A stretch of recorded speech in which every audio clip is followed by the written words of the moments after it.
Thank you for inviting me, and thank you for the introduction. My apologies for being late. I left my computer at home. It doesn't happen too often yet, but I'm sure that it will happen in the future as well. I was born in 1942. To save you the math, that makes me 81 years old. My name at that time was Julius Maslovat.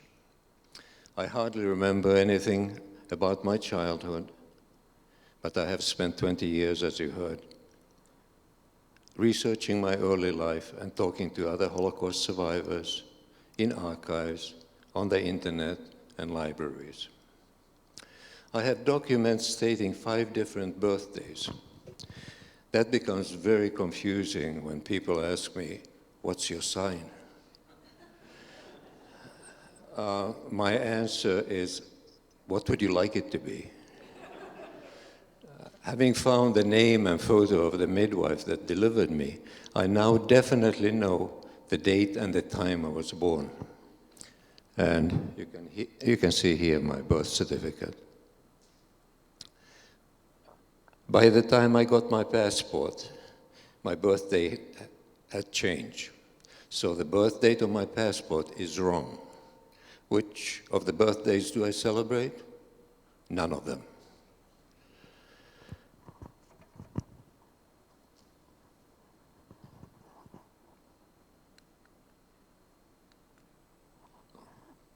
My parents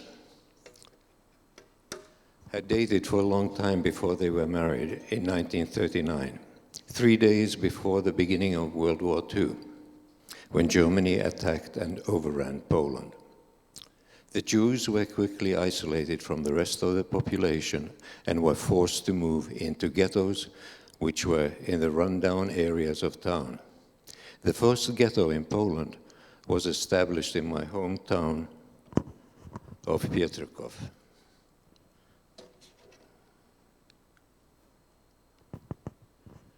I still have to get used to the technicalities here.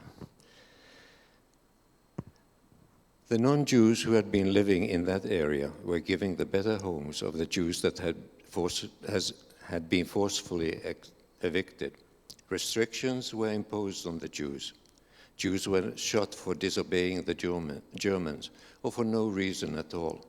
Women were shot for appearing to be pregnant. When my mother realized that she was pregnant with me, my parents decided that she should go into hiding. That is why I was born in a bunker. The bunker was a dark underground cellar. My mother and I were among about 50 women and children. I was one of the youngest in the bunker.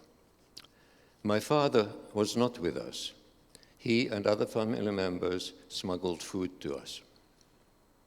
As babies do, I often cried. People in the bunker must have been terrified to be discovered because I was crying. They wanted to suffocate me, but my mother wouldn't let go, and eventually I was too exhausted to cry. The mass deportation of Jews in Poland to concentration camps began in January 1942. However, in Piotrków, they started in October 42. At that time, there were about 20,000 Jews in Piotrków. In 5 days, 18,000 of them were forced into the cattle cars that took them to the Treblinka concentration camp. Sometimes the transportations would last for days. The conditions in the jam-packed cattle car were such that you couldn't sit down or lie down. I have included a photo of a cattle car to give you an idea of the space available.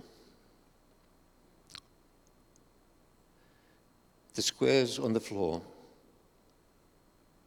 is the space allotted to each person. Everybody had to stand all the time. There was no light, water, or food. There was a bucket in the corner to be used as a toilet, provided you could get to it. It soon overflowed. I can imagine the nauseating smell in that cattle car. Families were separated, lives were destroyed, among them most of my extended family. The only people who were allowed to stay in Piotrków were those working for the Germans in the glass factory, or, like my father, grandfather, and 2 uncles, in a wood factory. My mother and I were still in hiding when these transports began. We in the bunker were tricked by a man walking around the ghetto shouting in Yiddish that he had food and water for us, and it was safe to come out. We were ordered to gather in the square. I was 4 months old. All my mother's efforts of surviving had come to a crashing end. She must have been utterly desperate and alone. Would she ever see her relatives or her husband again?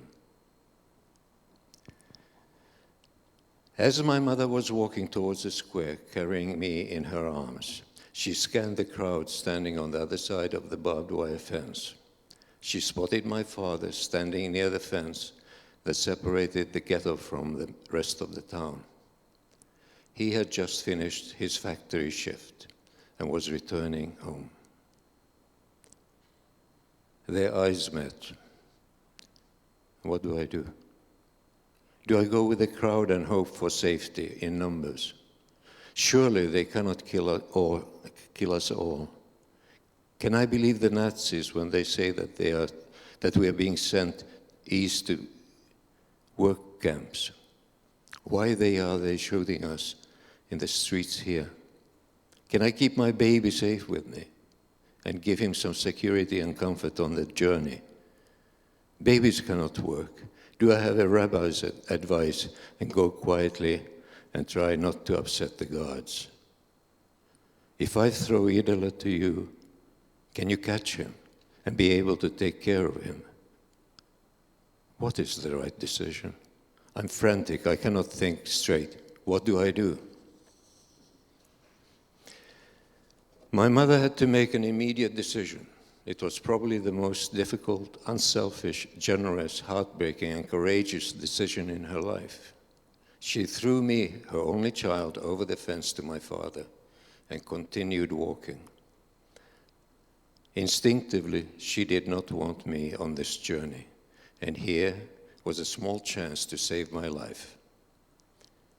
While she was on her journey to Treblinka, to the Treblinka extermination camp and gas chambers, perhaps it gave her comfort to hope that I was safe with my father. She died in the gas chamber at age 27, within hours of arriving in Treblinka.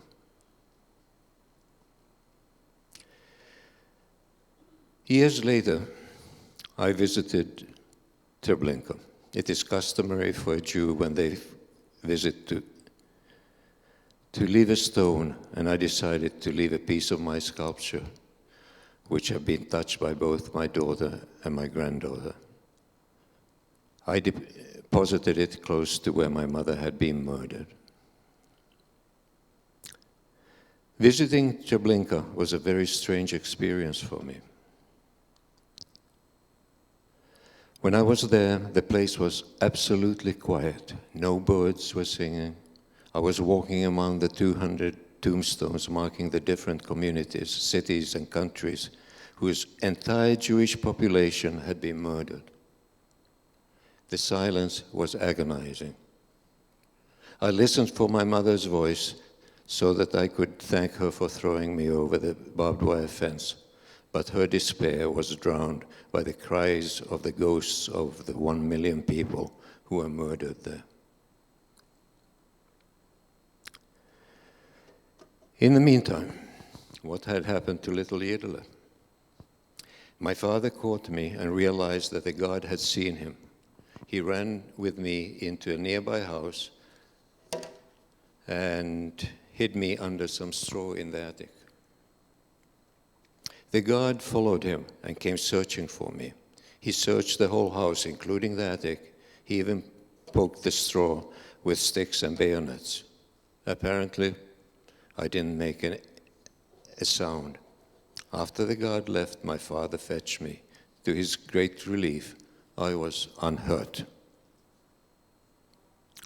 In 1940, two Nazi party members, Dietrich and Fischer, motivated by greed and their fear of military service, took possession of a woodworking factory near Pietrkov. In their cover-up operation, they employed about 1,000 people, both Jews and non-Jews.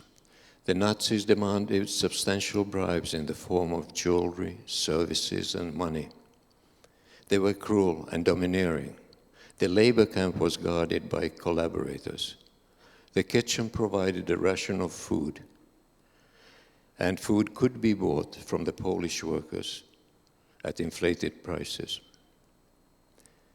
This was the camp that my grandfather, my two uncles, my father, his female cousin, and I were assigned to, and thus separated the deportation, thus spared the deportation to Treblinka.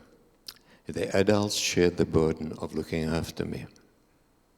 Our private space consisted of the area around our bunks. We lived in this labor camp for 2 years with inadequate food, no privacy, virtually nowhere to wash, no medical care, and abusive guards. Yet some people organized entertainment to keep our spirits up. Sundays were special because we didn't have to work.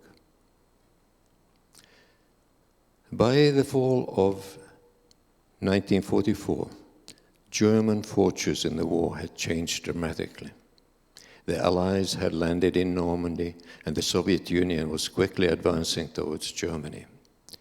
The Nazis did not want to leave evidence of how they had treated the Jews in Poland, so they ordered us to march to the nearby railway station, where cattle cars were waiting to take us away.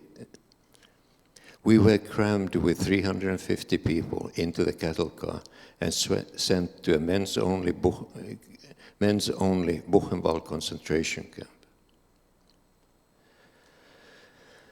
Although I was 2.5 years old, my father wanted me to appear a bit older, hoping that I might be eligible for work.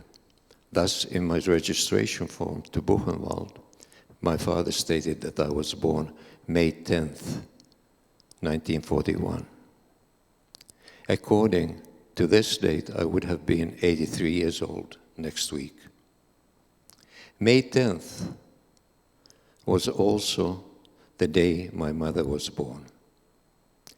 Perhaps my father thought about my mother at the moment that he registered me.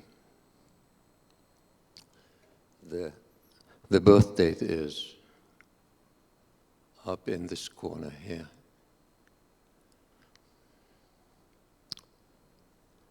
So this is my second documented birthday.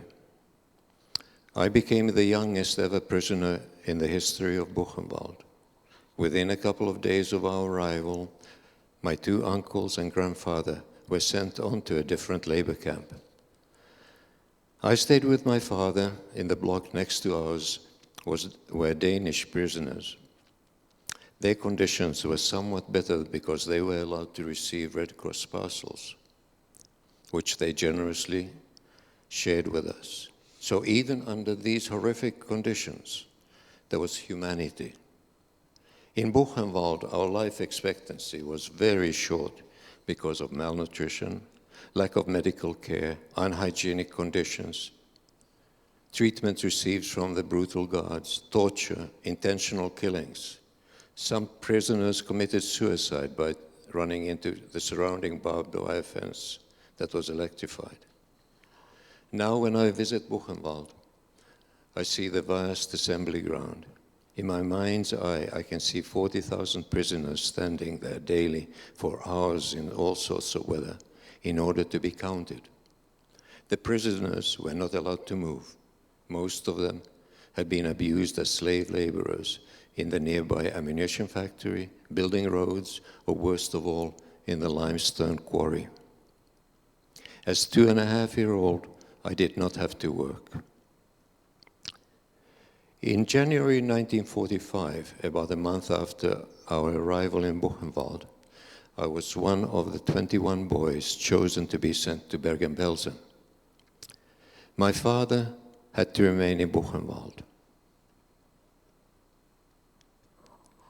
As a young growing up, I had this memory of having been in an open cattle car.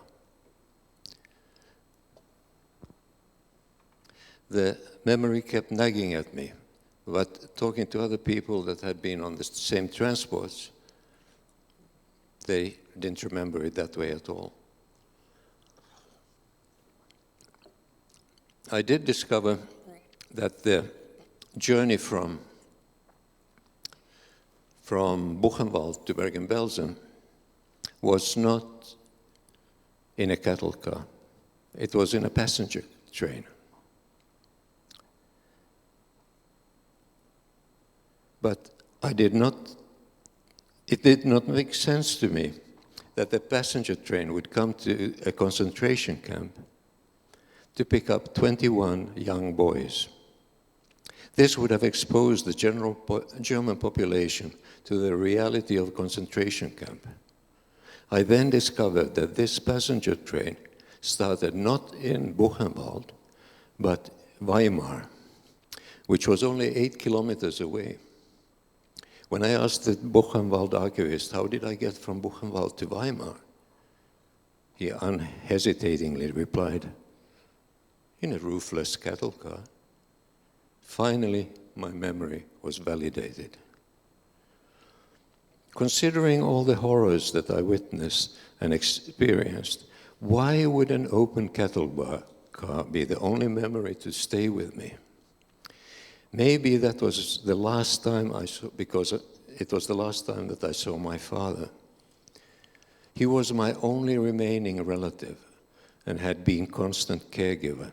He had no idea what was going to happen to me or to him or where I was going.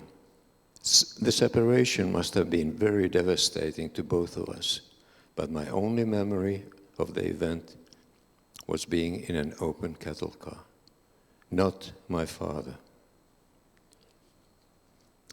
Why were we chosen on this transport? Perhaps the Nazis wanted to appear humanitarian and allowed a few boys to be transported to what the Nazis called recuperation camp of Bergen-Belsen. On the other hand, the post-war communists claim that the communist prisoners of the underground in Buchenwald had a lot of influence and knew that there was a Kinderheim, a children's home in Bergen-Belsen, and that they pressured the Nazis to save some children.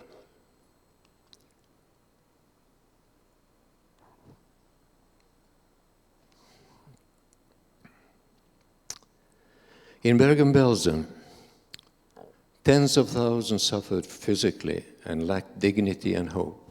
We experienced intentional starvation, typhus, tuberculosis, overcrowding. It is where, among many others, Anne Frank died. But this is not where she is buried. She is among the thousands buried in the mass graves. This is only a symbolic gravestone. Yet, there was a children's home. How did that happen? In November 1944, two remarkable young women, aged 25, Hermina and Luba, were ordered by Dr. Mengele to go as nurses from Auschwitz to Bergen-Belsen. One night, these two women heard children crying outside their block. They found about 50 young Dutch children who had been abandoned there. They took them in and started caring for them. They found food by stealing, trading, and begging. Other women, teenage girls actually, joined them.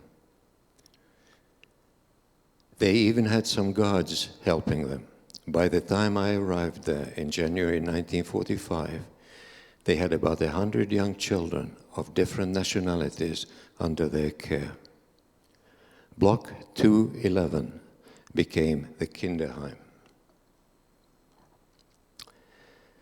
In Bergen-Belsen, there was no official procedure for killing children. By January 1945, the Nazis either didn't know what to do with us, or expected us to die anyway, or they just decided to turn a blind eye. The camp commander knew and allowed the Kinderheim. While death raged in the rest of the camp, only 2 children died in the children's home due to the remarkable care given by these young women.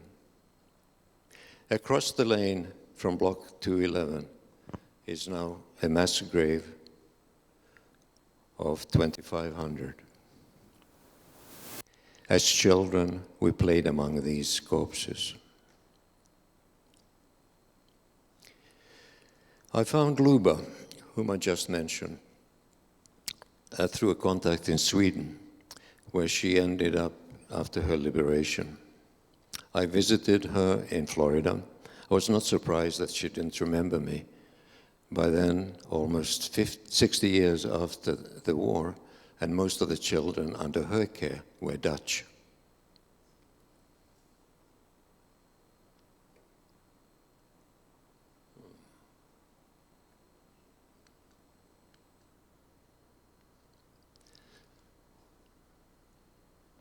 So there's Luba, surrounded by her kids.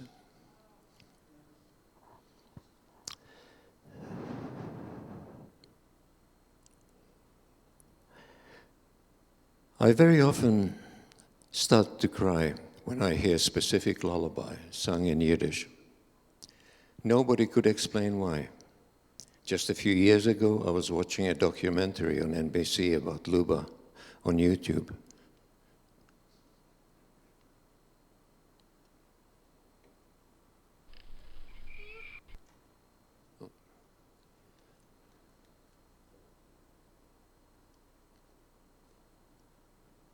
Now, this slide does have sound in it, but I don't seem to have access to it here. So you'll have to take my word for it that she's singing the lullaby.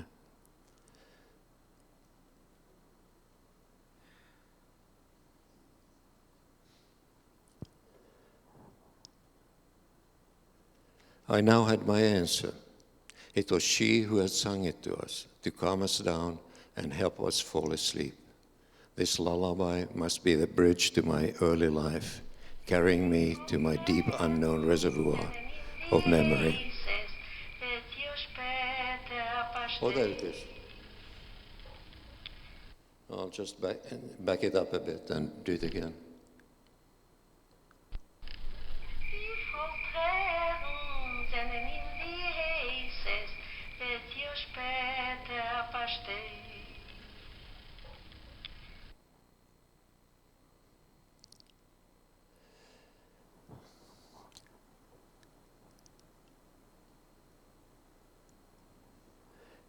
Carrying me to my deep unknown reservoir of memory.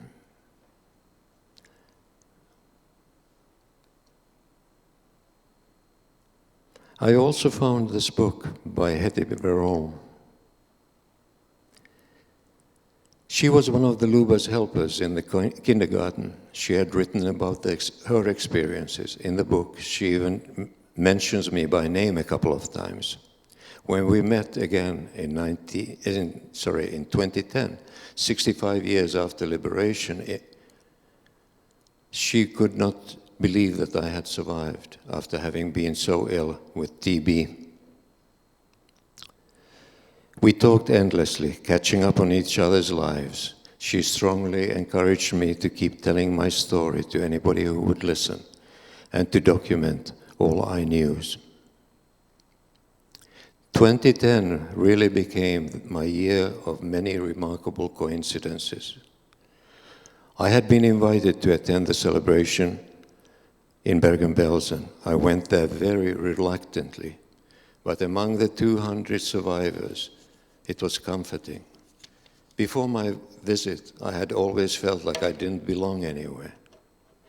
but being here among the survivors, whom I had not met before, I felt at last at home.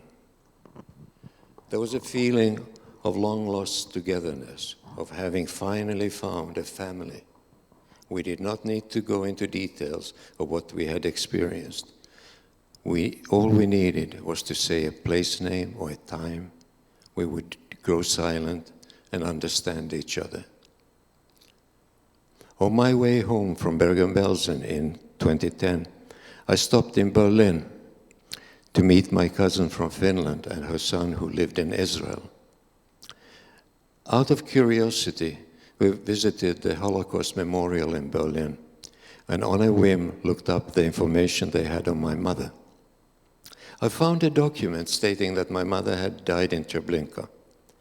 The curious thing about this document was that it was signed by Sholem Makori, who claimed to be my mother's brother. This raised some questions for me. One, his surname was different than my mother's maiden name. And two, I remembered that when I visited Israel at age 18, some 50 years before, I had stayed with a family called Makori. I therefore asked my cousin's son, Mikhail, that when he went back to Israel to see if he could find in the telephone directory Sholem or his son, Yoram. Mikhail told me that there were no Makoris in the telephone directory, but he would continue his search.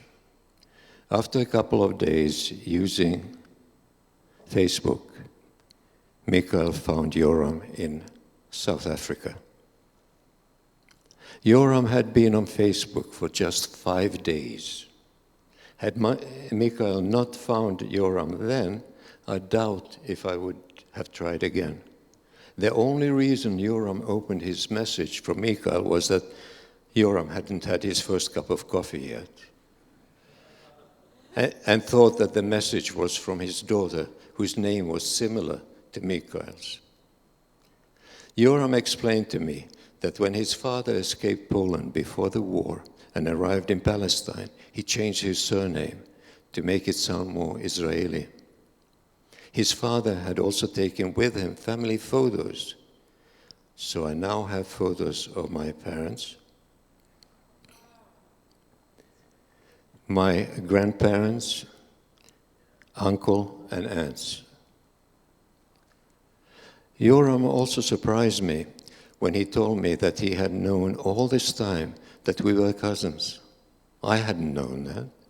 He explained that in order for my adopted father to agree for me to meet them, my uncle had to promise that he would not try to remove me from my adopted family, and that my uncle would not disclose the fact that he was my uncle.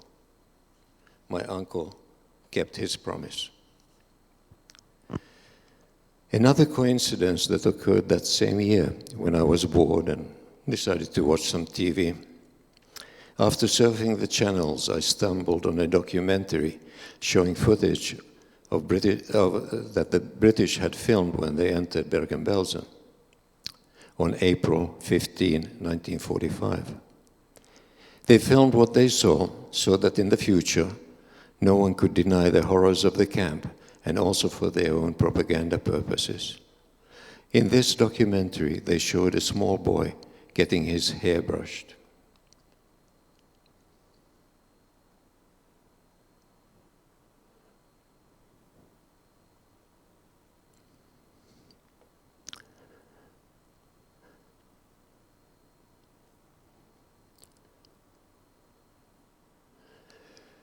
Imagine my reaction when I saw it and recognized it as being me. I couldn't believe what I had just seen. I immediately had to compare this to the photos I had when I was 4.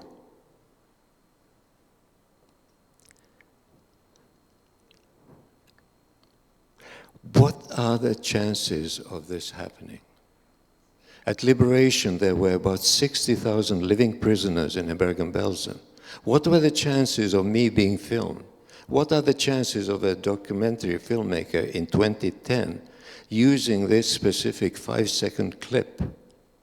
What were the odds of me seeing it and on TV and recognizing myself as a 3-year-old? I think the combined odds must be astronomical, but now I have pictures of me taken just 4 days after liberation. Bergen-Belsen became a displaced persons camp and remained so for 5 years. My stay there was only about 3 months. A Dutch Red Cross nurse who had come to Bergen-Belsen after the war had kept the scrapbook, which she later donated to the Bergen-Belsen archives. Among the collection were the results of the TB tests that the British had conducted on all of us displaced people, and also my registration card.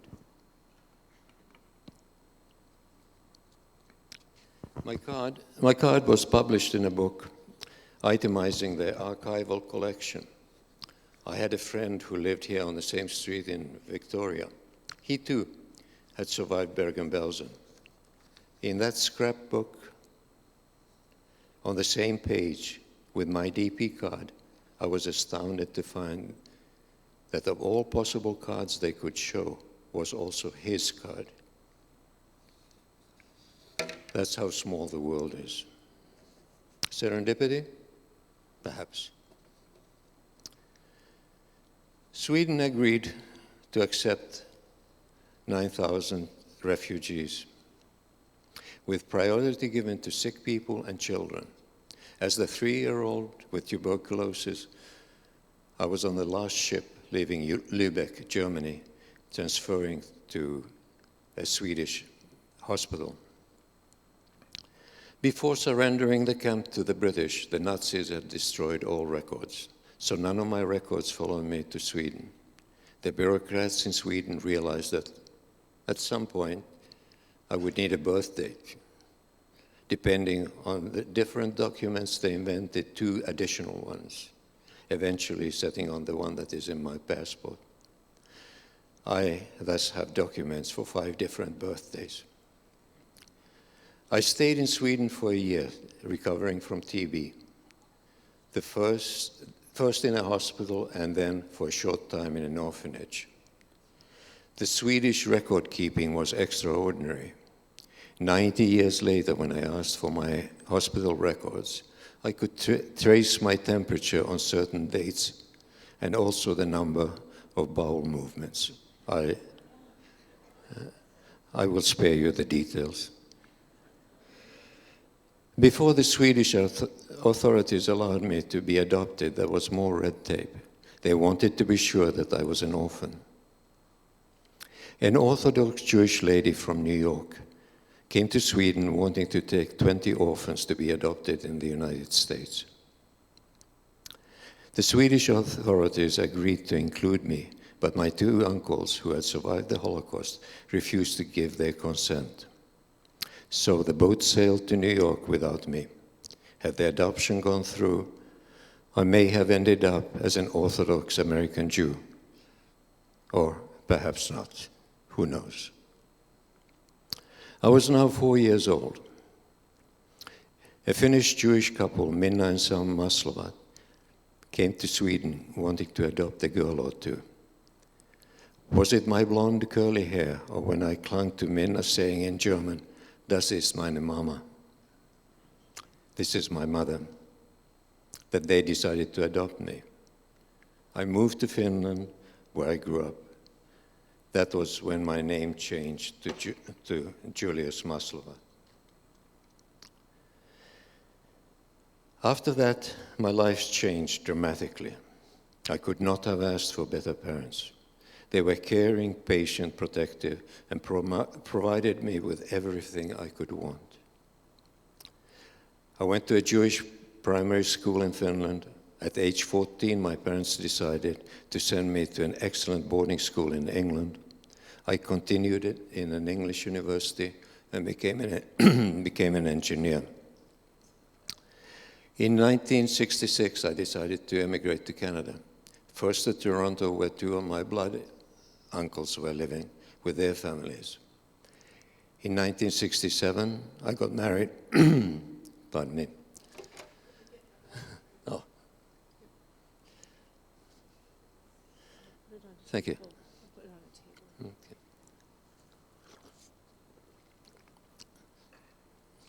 That's good. Yeah. In 1967, I got married and had two children.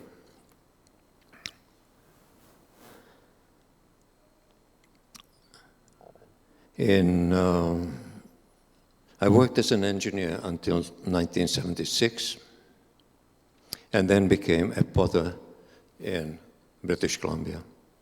I am now retired and enjoy my life of volunteering. To me, my early childhood is like a jigsaw puzzle with pieces scattered in all directions.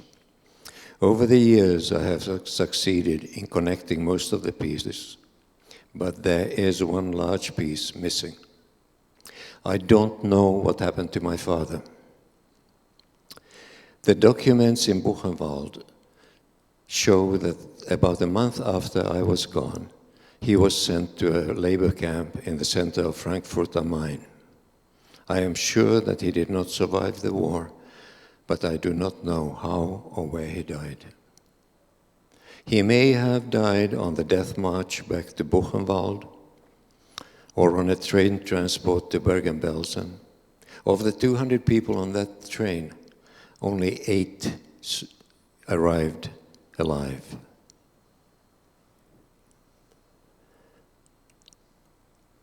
Or he may have died in Frankfurt. Nietzsche has said, "He who has a why to live for can bear almost any how." It is therefore possible that if his reason for living was to take care of me, once that was gone, he did not want to live anymore. I may never have the answer to my question, why did I survive? Perhaps my blonde curly hair made me look more Aryan, or perhaps it was just plain luck. But as a young child, I could not have survived without the help and caring of other people. I was lucky in that in each place there were people to take care of this little boy. My father and my relatives cared for me in the ghetto. My father and the prisoners of Buchenwald, often disregarding their own needs and safety, fed and looked after me there. I owe a huge gratitude to Luba, Hermina, Hetty, and others who took care of me in Bergen-Belsen. Many others I don't even know. To me, they are examples of how an ordinary person can fight a system of prejudice, intolerance, hatred, and genocide, and rise to the occasion to become extraordinary. How one person has the power to make a difference. How can I thank my mother, who is walking towards the train with me in her arms?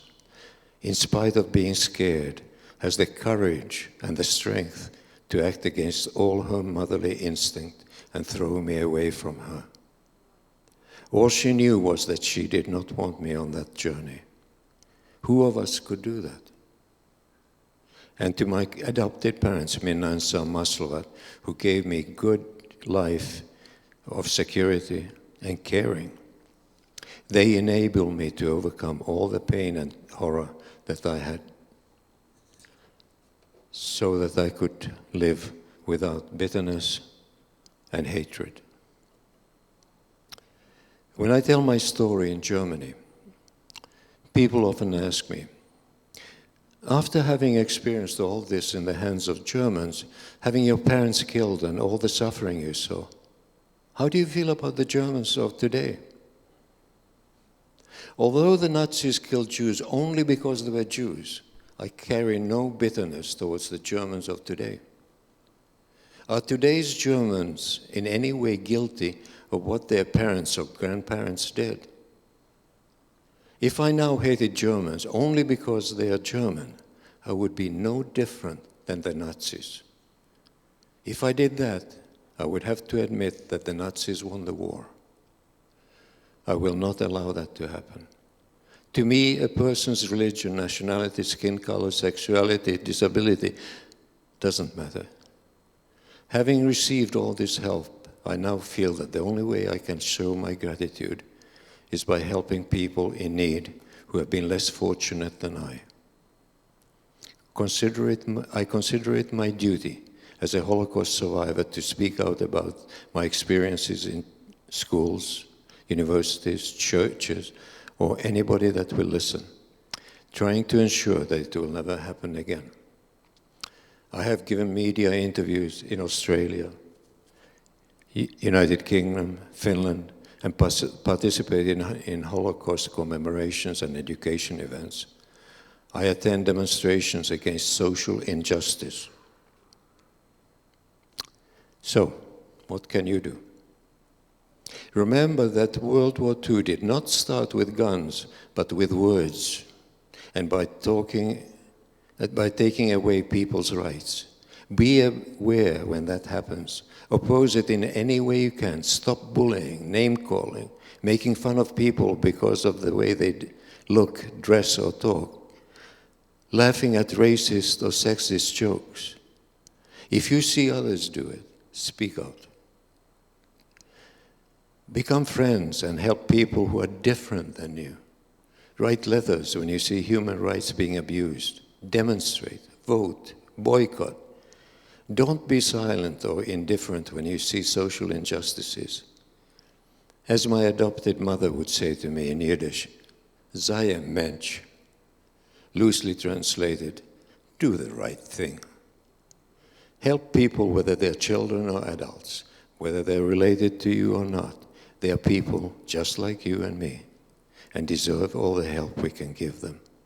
To quote Albert Einstein, if I were to remain silent, I'd be guilty of complicity. Thank you for letting me tell the story of Yidele Henechovich.